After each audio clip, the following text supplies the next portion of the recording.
So I think the key issue that arose from this conversation is, what do you do with the revenue that you collect, no matter how little? Where are you using it? In which direction are you deploying those resources? That I thought is very key, because at the end of the day, it is very important to identify your priorities. Where are you putting your money?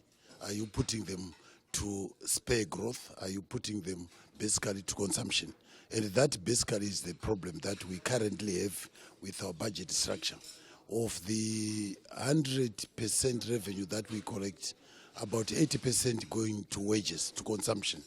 And that is something that we are trying to address as a country, so that we have sufficient resources to deploy towards operations, to deploy towards capital formation, because you do need capital formation to form the foundation for any industrialization. And I think the point that the Emir made was very valid. You want to create an environment where people come in to do their core business and not to end up doing things which they are not qualified to do.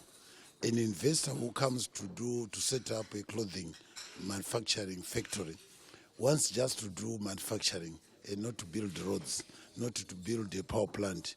And the people who can build roads, power plant, water, sanitation is the government, through revenue collected from the state, from the public. So those are the key takes that I took.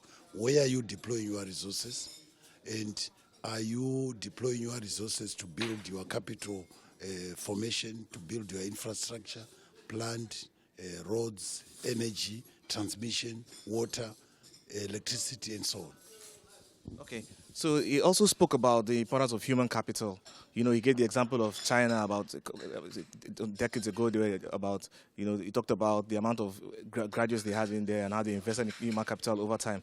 You know, when you look at your country, Zimbabwe, how do you see this level of investment in human capital coming in, especially in education?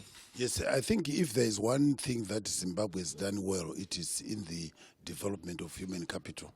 As you are aware, we have the highest literacy rate on the continent. And currently, what we are doing is we've changed our curriculum from primary to secondary to tertiary in order to give bias towards science, technology, engineering, and mathematics. We call it STEM education. We realize that, yes, while we have the highest literacy rate on the continent, we have been educating people and their skills are not relevant to the development of our country. And what we now need is to create a cadre who can create employment not only for himself but for others, which is why now our bias towards science, technology, engineering, and mathematics. We are also expanding our list of vocational training colleges. This is to cater for the bulk of your students who are unable to go to university and so on. And to this end, our 2018 budget provided for establishment of a vocational training college in each of our 62 administrative districts. And that is a program that will do until it is completed. So we realize that the biggest asset of any country, the most precious asset of any country is its human capital. It's its people. And we need to develop the skills which are relevant for the development, economic turnaround of our economy. I'd like you to speak broadly on the continent of Africa right now. We heard them talk about trade policy as well, and there was a suggestion that, you know, if Africa should come together and trade as a bloc, you know, it would be better for the continent. What's your take on this? Well, there are two aspects. Well, maybe the first aspect, I think the Emir made reference to it. Currently, pre-colonial, all our countries were not interconnected. They had no infrastructure linking us to each other. The link was basically through the port to the mother country, to the colonial master. Now, the challenge that Africa is facing and which it must address is that we need to link each other to ourselves. We need to link each other. So the road infrastructure is very key so that we link up and we create markets for ourselves and not markets with the colonial past. We need electricity transmission lines also to link us to each other in terms of power generation. We also need to improve on our policies, visa policies, movement of capital, movement of goods, movement of services, movement of people.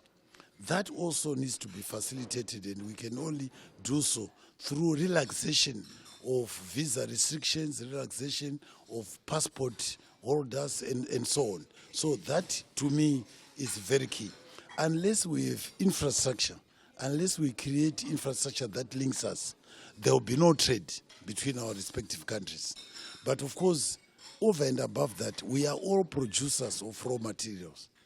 And therefore, we can't sell to each other because we tend to produce the same goods like our neighbor, and they are raw materials. What we now need is to diversify into industrialization, given and take into account our comparative advantage. And when we do so, we can increase trade flows between our respective countries.